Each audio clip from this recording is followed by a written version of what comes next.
नमस्कार अमरावती। राजुरा नाका परिसरात बिबट्याच्या वावराने पुन्हा एकदा नागरिकांमध्ये भीतीचे वातावरण निर्माण झाले आहे। अमरावती शहरालगतच्या या भागात मंगळवारी 5 ऑगस्ट रोजी रात्री सुमारे 8 वाजण्याच्या सुमारास ही धक्कादायक घटना घडली। राजुरा येथील 32 वर्षीय निखिल संतोष गिरी हे आपल्या आईला दुचाकीवर घेऊन शहराच्या दिशेने येत असताना अचानक बिबट्याने त्यांच्यावर झडप घातली। या हल्ल्यात त्यांच्या पायाला किरकोळ दुखापत झाली असून सुदैवाने मोठी जीवितहानी टळली। घटनेची माहिती मिळताच परिसरातील शेकडो नागरिकांनी राजुरा नाका येथे मोठी गर्दी केली। परिस्थिती लक्षात घेता फ्रेझरपुरा पोलीस तातडीने घटनास्थळी दाखल झाले आणि परिसरात पाहणी केली। स्थानिक नागरिकांच्या म्हणण्यानुसार याच परिसरात यापूर्वीही घनश्याम गहेकर आणि निलेश किसन पवार यांच्यावर बिबट्याने हल्ला करण्याचा प्रयत्न झाल्याचा आरोप करण्यात आला आहे। त्यामुळे या भागात बिबट्याचा सातत्याने वावर असल्याची भीती व्यक्त केली जात आहे। दरम्यान वनविभागाचे अधिकारी काही वेळाने घटनास्थळी पोहोचले। त्यांनी घटनेचा पंचनामा करून परिसराची पाहणी केली। बिबट्याचा तातडीने बंदोबस्त करावा आणि नागरिकांच्या सुरक्षिततेसाठी आवश्यक उपाययोजना कराव्यात अशी जोरदार मागणी ग्रामस्थांनी केली आहे। सध्या राजुरा गावासह परिसरात भीतीचे वातावरण असून वनविभागाच्या पुढील कारवाईकडे सर्वांचे लक्ष लागले आहे। माझं नाव निखिल संतोष गिरी आहे। मी तपन वॉटर सप्लाय क्वार्टरमध्ये राहतो। मी आणि माझी फॅमिली जेवण करायला जात असताना अचानक मला एका माणसाने सांगितले की समोर बिबट्या आहे, पण तो आतमध्ये गेला म्हणे। तर तशीच मी स्पीडमध्ये गाडी काढली आणि तेवढ्यातच थोडं पुढे जाऊन म्हणजे थोडं पुढे गेलो मी आणि तेवढ्यातच त्यांनी माझ्यावर हमला केला। मी गाडी चालवत होतो, त्यांनी माझा पाय पकडण्याचा प्रयत्न केला, म्हणजे मला नख मारलं त्यांनी आणि मी जसा ओरडलो तर माझी आईचा तो पाय पकडत होता। तर तशीच मी स्पीडमध्ये गाडी काढली तरी तो काही म्हणजे आमच्या मागं धावत आला असतो।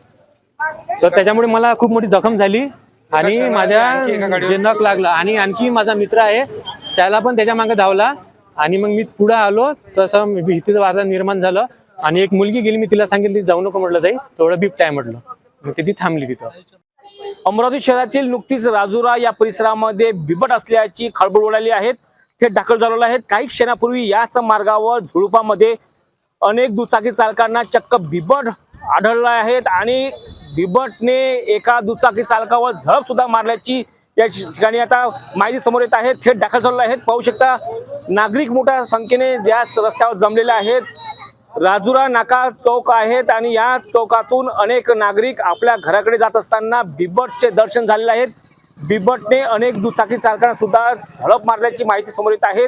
नागरिकांमध्ये भीतीचे वातावरण पसरले आहे। काही क्षणापूर्वी दुचाकीवर कुटुंब जात असताना या ठिकाणी बिबट दिसून आलाय आणि याच परिसरामध्ये आता बिबट असल्याची भीती निर्माण झालेली आहे। काय सांगाल आपण, काय घटना घडली? आम्ही त्या संदीप इंगळे काही नाही, आम्ही त्या शुभमच्या गाडीच्या मागे होतो आणि त्याच्या गाडीवर झाप घेतली बिबट्याने। बस आम्ही तसंच गाडी रिटर्न पलटवली। बिबट पाहिला का?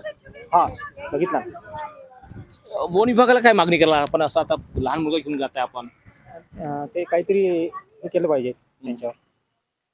दुसरीकडे युवक सुद्धा जोडलेले आहेत। घटना आता काय घडली, काही क्षणापूर्वी सुद्धा या ठिकाणी एक युवक आलाय आणि काय सांगशील नाव तुझं? मी येऊन घाबरला दिसतोय। मी येऊन राहिलो इथं, धावला गाडी मांग एकदम झापच टाकली। नाव काय तुझं? शुभम नाव कानबाले। बिबटला बघितला? हा, स्वतः बघ। माझं नाव घनश्याम आहे। गेल्या रविवारी पण मी रात्री थोडं लेट आलो, त्याच्यामुळे 12 वाजले होते जवळपास।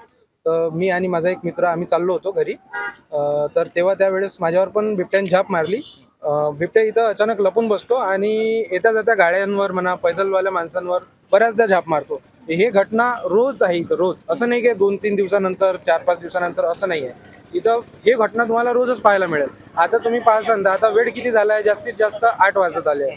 जर 8 वाजता जर हे कंडिशन असेल तर कोणी इथून रात्री दूधवाले जातात, बाहेरून कामावरून येतात लोक, ते जातात, तर त्यांनी काय करायचं? मग माणूस एकटा राहते, एवढं मोठं जनावर आहे, फॉरेस्टवाले याची काही दखल घेत नाही आहे। आमचं म्हणणं एकच आहे पूर्ण गावकऱ्यांच्या माध्यमातून की त्याची लवकरात लवकर दखल घेण्यात आली पाहिजे आणि त्याच्यावर काही ना काही तोडगा करण्यात आला पाहिजे। ट्रॅप कॅमेरे लावण्यात आले पाहिजे, पिंजरे लावण्यात आले पाहिजे। बऱ्याचशा काही गोष्टी आहे ज्या प्रशासन फॉरेस्ट विभागाला देतात, पण त्याचा ते पूर्णपणे वापर करत आहे असं मला वाटत नाही। त्याच्यामुळे मला असं वाटतं की फॉरेस्ट विभागाने याची चांगल्यात लवकरात लवकर दखल घ्यायला पाहिजे, जेणेकरून हे ज्या घटना आहे ह्या होतील नाही। फॉरेस्टवाले मला तरी असं वाटत आहे वैयक्तिक की एखादी मोठी घटना झाल्यानंतर का दखल घेतील काही, आहे की नाही?